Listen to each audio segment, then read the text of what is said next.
di media ya, bahwa terkait soal apa namanya ya, membahas soal apa yang sudah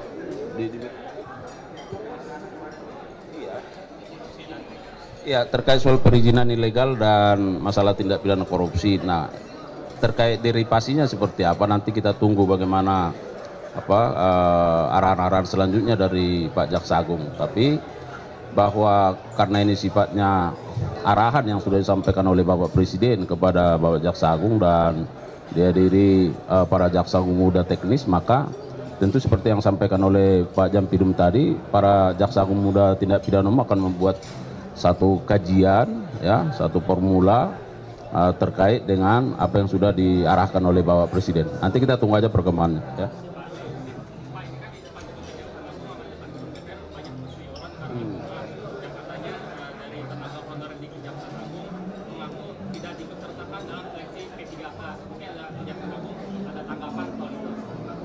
Saya kira itu harus kita evaluasi dulu ya, terkait dengan sebenarnya bukan soal itu. Apakah P3 tidak langsung P3 apa namanya honor itu tidak diangkat atau diikutkan menjadi P3K, sementara yang penerimaan sekarang kan penerimaan CPNS, bukan kapasitasnya P3K ya.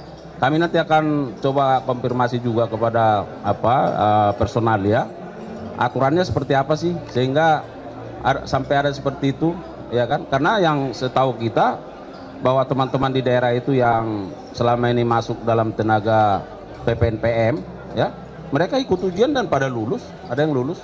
Nah, cuman konteksnya ini apakah misalnya dia tenaga honorer yang harus langsung ikut diangkat menjadi tenaga P3K. Nah, ini yang mau nanti saya cek dulu ya. Ya, karena persoalannya apakah penerimaan CPNS ini statusnya P3K atau bukan itu. Nah, yang kami ketahui ini ASN, untuk penerimaan ASN ya. Nah, jadi harus kita klarifikasi dulu nanti dengan bidang personal ya.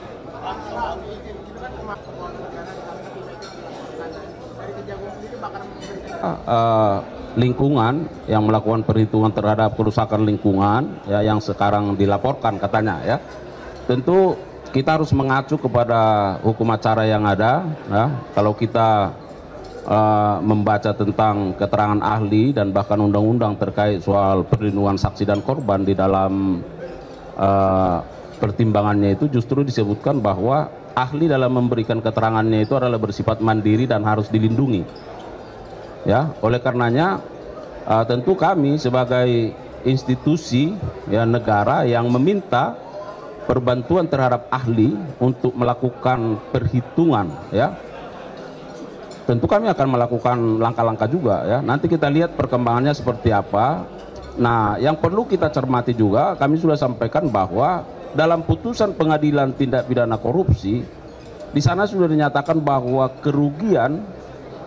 kerusakan lingkungan itu sudah menjadi bagian dari kerugian keuangan negara, sehingga totalnya 29 plus 271 menjadi 300 triliun. Artinya kerugian kerusakan lingkungan yang dilakukan kajian dan perhitungan oleh ahli yang kita minta itu berarti sudah diadop oleh pengadilan. Lalu mengapa kita harus ragu terhadap pandangannya sementara pengadilan sudah menyatakan itu adalah kerugian keuangan negara? Artinya sudah perhitungan yang dilakukan oleh ahli itu sudah capable ya. Nah, oleh karenanya kita juga sangat menyesalkan kalau masih ada pihak-pihak yang mencoba ya membuat suasana menjadi keruh, melaporkan dan seterusnya. Nah, kami akan mempertimbangkan hal-hal lain ya. Kalau misalnya nanti dalam perkembangannya, nah ini kan kita lihat seperti apa. Apakah ini menjadi bagian dari upaya untuk menghalang-halangi dan seterusnya? Tentu nanti kita lihat perkembangannya. Ya.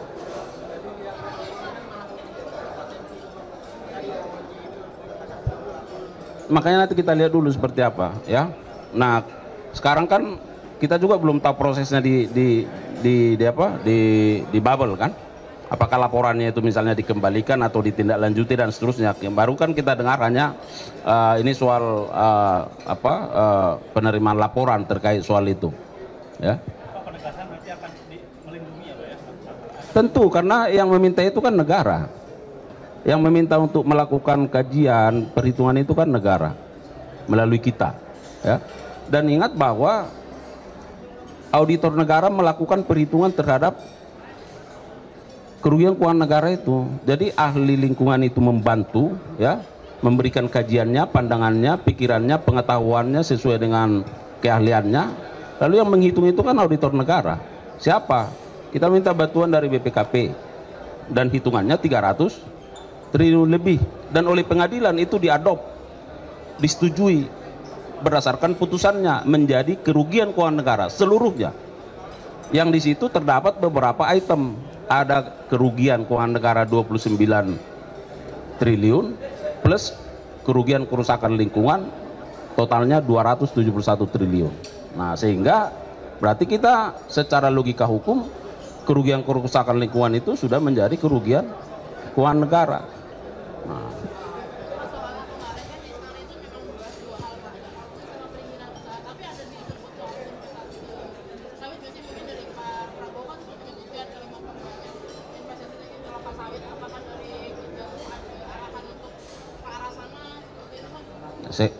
saya juga belum tahu, nanti kita lihat ya. Oke.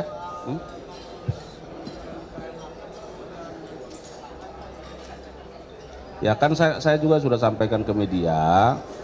Nah, sekarang penyidikan ini penyidikan umum, ya, sedang fokus terus menggali, mendalami untuk membuat terang dari peristiwa pidana ini, ya. Nah, apa yang disampaikan oleh Bapak Jaksa Agung beberapa waktu yang lalu nanti kita tunggu, ya. Tentu akan ada waktu yang tepat, ya. Nah, untuk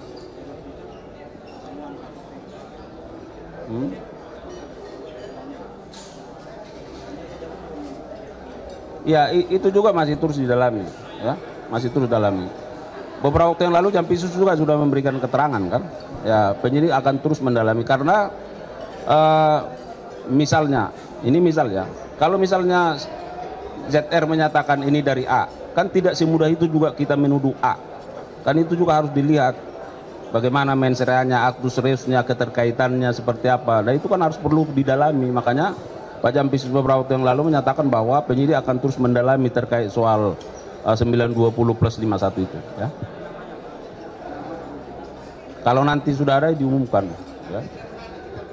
Oke, ya. Nah, untuk pemeriksaan TTL itu benar, jadi yang bersangkutan itu diperiksa sebagai saksi untuk tersangka lain. Nah, tersangka lain itu juga diperiksa untuk yang bersangkutan. Jadi namanya apa ya? Saksi mahkota, ya.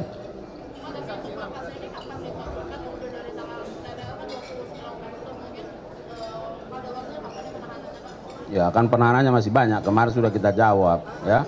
Tapi yang pasti biasanya nih kalau TTL sudah diperiksa untuk tersangka ini diperiksa untuk TTL. Nah, berarti kan penyidik ini sudah mulai di puncak nih dalam konteks penyelesaiannya, ya. Ya kita harapkan aja, karena saya sudah sampaikan penyidik nggak bermain-main, terus siang malam fokus bagaimana menyelesaikan perkara-perkara ini semua, ya, termasuk TTL. Itu komitmen kita, ya. Saya kira begitu ya. Makasih ya teman-teman ya.